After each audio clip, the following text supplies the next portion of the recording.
Jangan lupa like, comment, subscribe, dan klik icon lonceng untuk terus update video-video terbaru. Assalamualaikum warahmatullahi wabarakatuh. Wahai sahabatku, semoga sahabatku dalam kondisi sehat walafiat di bawah lindungan dari Allah Subhanahu wa taala. Pada kesempatan kali ini kita akan mempelajari hadis Rasulullah Shallallahu alaihi wasallam yang barangkali hadis itu bisa untuk menjadi perhatian buat kita untuk menjadi lebih baik dari sebelumnya. Untuk itu maka saya ingin membaca hadis yang termaktub atau tertulis dalam kitab Mukhtarul Ahadits An-Nabawiyah. Barangkali kalau misalnya sahabatku memiliki kitab ini bisa membukanya untuk kita ngaji bersama-sama. Yang pertama kita akan membaca hadis Rasulullah Shallallahu alaihi wasallam pada halaman 4, hadis yang nomor 8. Hadis nomor 8 yang ini, yang hadis nomor 8. Dalam hadis Rasulullah Shallallahu alaihi wasallam bersabda, "Abghadul ibadi ilallahi man kana thawbahu khairan min amali." Hamba yang paling dibenci oleh Allah Subhanahu wa taala adalah orang yang pakaiannya itu lebih bagus daripada amalnya. Pakaiannya lebih bagus dari tindakannya. Itu paling dibenci oleh Allah Subhanahu wa taala. Pakaiannya adalah pakaian yang menunjukkan bahwa dirinya adalah orang yang memiliki ilmu pengetahuan. Pakaiannya menunjukkan bahwa dirinya adalah orang yang memiliki derajat yang tinggi. Pakaiannya menunjukkan bahwa dirinya adalah orang kaya. Pakaiannya menunjukkan bahwa dirinya adalah orang yang berpangkat, jabatan tinggi, tetapi amalnya, tindakannya tidak menunjukkan terhadap apa yang dia pakai. Seperti apa penjelasannya hadis itu? Antakuna thiyabuhu thiyabal anbiya, pakaiannya seperti pakaian para nabi, memiliki derajat tinggi, wa amaluhu amalal jabbarin, tapi tindakannya adalah tindakan orang sombong.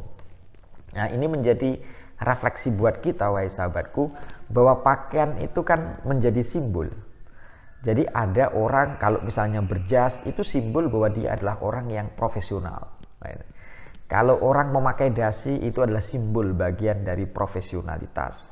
Kalau orang memakai jubah, itu adalah simbol dia memiliki ilmu agama yang mapan, dia memiliki pengetahuan agama yang bagus di masyarakat. Dia menunjukkan sebagai orang alim, minal ulama, termasuk orang-orang yang memiliki ilmu pengetahuan. Karena itu maka simbol itu akan menunjukkan terhadap apa yang disimbolkan. Dilalatul lafzi ala ma wafaqah yad'unaha dilalatal mutabaqah wa juz'ihi tadammunan wa malusim biltizamu an bi aqlinil tuzim. Jadi memang ada dal, ada madlul, ada penunjuk, ada yang ditunjukkan. Jadi kalau misalnya orang petani biasa, dia pakai jas, itu pasti dia akan merasa risih. Kenapa demikian? Karena jas sebagai penunjuk namanya dal, itu akan menunjukkan, akan mengakibat kepada madlul yang ditunjukkan, menunjukkan profesi seseorang. Jadi kalau misalnya seseorang memakai pakaian yang sesuai dengan profesi, maka dia harus bertindak sebagaimana yang ia tunjukkan dalam bentuk pakaian atau simbol itu. Jadi apa yang kita pakai ini simbol. Saya memakai kopiah ini, saya memakai songkok misalnya, ada sebagian di Indonesia ini masih yang menganggap ini tuh sebagian dari simbol keagamaan. Padahal kalau diangan-angan bahwa pakai kopiah ini, songkok itu adalah ini ciri khas Indonesia sebenarnya. Ciri khas Indonesia, tetapi lalu dianggap sebagai simbol keagamaan. Misalnya orang kalau pakai kopiah dianggap Pak Ustadz. Nah ini Pak Ustadz dia pakai kopiah, karena kalau nggak pakai kopiah dia berarti bukan Pak Ustadz. Lalu ada orang ketika orang pakai kopiah, pakai songkok lewat dipanggil Pak Ustadz gitu, karena dia pakai kopiah. Kemana-mana kok pakai songkok gitu. Nah itu berarti menunjukkan simbol. Karena menunjukkan simbol, maka kita harus hati-hati bahwa simbol menunjukkan terhadap apa yang disimbolkan. Bahwa pakaian itu menunjukkan dal, tetapi dia harus masuk ke dalam madlulnya. Kata Rasulullah Shallallahu Alaihi Wasallam, yang paling dibenci dari hamba Allah Subhanahu Wa Taala adalah pakaiannya menunjukkan dia pakaian yang bagus, pakaiannya lebih bagus daripada amalnya, aksesorisnya lebih bagus daripada amalnya. Itu berarti kan orang sombong. Nah ini misalnya dia pakai gelang, mobilnya bagus, tetapi sedekahnya kok kurang gitu. Refleksinya begitu. Orang kalau semakin dipandang kaya oleh masyarakat, maka sebenarnya sedekahnya pun juga harus banyak. Jadi harus seimbang. Tetapi bukan dalam arti dia sedekah gara-gara dia dipandang oleh masyarakat supaya dia orang kaya lalu kok tidak bersedekah dia punya masalah. Bukan. Tetapi maksudnya adalah bahwa kalau orang pakai mobil, kalau orang naik mobil itu menunjukkan bahwa dia memiliki simbol kekayaan. Dia ini orang kaya itu. Nah kalau dia orang kaya, maka tindakannya, amalnya itu harusnya adalah amal orang yang punya duit. Amal orang yang punya duit itu satu, sedekah. Satu, yang kedua, dia mau menyumbangkan apa yang dia punya. Nah gitu. Jadi jangan sampai kita ini pakaian kita lebih bagus daripada tindakan kita. Karena Allah memang tidak akan melihat pakaian kita. Allah tidak akan melihat warna kulit kita. Allah tidak akan melihat jabatan kita. Tapi Allah akan melihat hati kita ini. Antakuna siyabuhu siyabal anbiya, pakaiannya kayak pakaiannya Nabi itu. Pakaiannya itu kayak pakaian Nabi. Wow, mantap. Tetapi wa amaluhu amalal jabbarin. Tapi tindakannya tindakan penguasa yang despotik. Tindakannya adalah tindakan orang sombong, tindakannya adalah tindakan yang tidak sebagaimana tindakan Nabi. Tindakan Nabi itu mengasihi yang lain, lemah lembut kepada orang lain. Nah, gitu. Kemudian hadis Rasulullah Shallallahu Alaihi Wasallam yang dalam kitab ini yang Harful Hamzah, hadis yang ke-30. Ijtanibu al-kibro. Jauhilah takabur, sombong. Jangan sombong. Pakaian tadi itu bisa menyebabkan kita menjadi sombong. Posisi derajat kita itu bisa menyebabkan kita sombong. Ijtanibu al-kibro. Jauhilah sifat takabur, sombong. Fa innal 'abda la yazalu yatakabbaru hatta yaqulallah limalaikatihi uktubu 'abdi hadza fil jabbarin. Jauhilah sikap sombong, takabur, merasa besar, merasa dirinya orang besar. Kalau dirinya orang besar, lalu dia merasa malu kalau dinasihati oleh orang kecil. Karena dia merasa memiliki posisi yang tinggi, dia merasa malu kalau misalnya ada orang yang profesinya lebih rendah, ada orang yang derajat sosialnya lebih rendah menasihati dirinya, dia malu. Fa innal 'abda la yazalu yatakabbaru, karena hamba yang selalu bertakabur model begitu itu, tayaqulallahu ta'ala li malaikatihi uktubu abdi, catatlah hambaku ini hadza fil jabbarin, termasuk hamba-hamba yang sombong. Nah coba, kenapa iblis dikeluarkan? Iblis dikeluarkan dari surga itu sebenarnya intinya adalah kesombongan.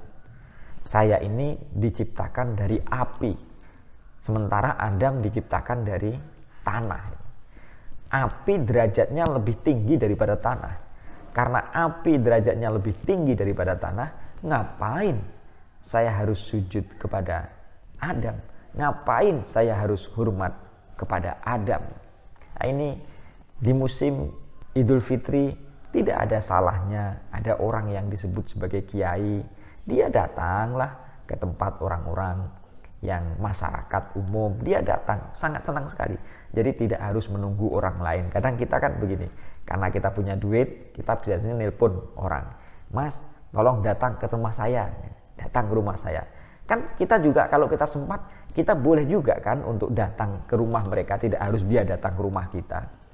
Kadang karena kita memiliki posisi yang tinggi, posisi yang tinggi itu macam-macam. Posisi yang tinggi dari sisi jabatan duniawi, posisi yang tinggi dari jabatan akademik, posisi yang tinggi dalam jabatan keagamaan di masyarakat, posisi yang tinggi secara ekonomi. Nah, ini posisi kita lebih tinggi, biasanya kita akan gampang untuk memperlakukan orang di bawah kita dengan cara yang mudah. Mas, tolong datang ke rumah saya. Padahal kita yang butuh. Kita butuh kepada orang, tapi orang yang disuruh untuk datang ke tempat kita. Kan alangkah baiknya kalau misalnya kita mendatangi rumahnya, kita datang ke tempat orang yang kita butuhkan itu. Sama dengan orang yang membayar zakat. Ada orang yang membayar zakat, yang butuh bayar zakat itu kan kita yang punya duit. Karena itu untuk membersihkan diri kita. Tapi kadang malah justru kita memanggil orang-orang untuk datang ke rumah kita, seolah-olah yang butuh adalah orang yang mau menerima zakat. Padahal yang butuh itu kan orang yang memberi zakat, karena zakat itu untuk membersihkan harta kita dan juga kita untuk melaksanakan kewajiban. Jadi yang butuh kita yang datang gitu. Bukan orang yang datang kepada kita. Kalau orang yang datang kepada kita kan seolah-olah orang itu yang butuh dana zakat dari kita. Padahal kitalah orang yang butuh terhadap orang lain itu gitu. Makanya orang-orang yang hatinya lembut, orang-orang yang hatinya jernih itu akan mengatakan, wong saya yang butuh, masa saya yang memanggilmu? Karena saya yang butuh, yo sayalah yang akan mendatangi dirimu gitu. Gitu, hai sahabatku. Kayak Imam Malik itu, kayak Imam Malik dengan Harun ar-Rasyid. Wong yang butuh ilmu itu adalah Harun ar-Rasyid, yo Harun ar-Rasyid lah yang datang kepada Imam Malik. Ilmu itu didatangi, bukan mendatangi orang gitu. Itu menunjukkan ada sifat kemuliaan. Jadi siapa yang butuh, maka dia yang akan mendatangi gitu. Tapi kadang posisi jabatan kita ini membuat diri kita sombong.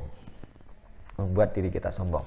Dan akhirnya iblis kan dikeluarkan dari surga. Kenapa? Dia sombong. Karena yang berhak sombong itu adalah Allah Subhanahu wa Ta'ala. Kalau manusia tidak pantas sombong. Kenapa? Karena serba kekurangan. Dalam puasa, gak makan saja lapar. Apa yang mau disombongkan? Ketika dia memiliki kekayaan lalu rumahnya terbakar, dia sudah habis semuanya. Ketika dia memiliki perusahaan besar lalu perusahaannya bangkrut, dia rusak juga, hancur juga. Manusia itu serba lemah, jadi tidak boleh sombong, tidak bisa sombong. Karena itu kita belajar dari kitab ini, semoga dari hadis ini juga, semoga kita termasuk bukan orang-orang yang sombong. Dan kalau misalnya ada sebersit hati kita yang sombong, semoga Allah Subhanahu wa Ta'ala mencabut kesombongan itu, menyadarkan kita untuk menjadi orang yang tidak sombong. Demikian, wallahu a'lam bishawab wa ilaihil marji wal ma'ab. Assalamualaikum warahmatullahi wabarakatuh.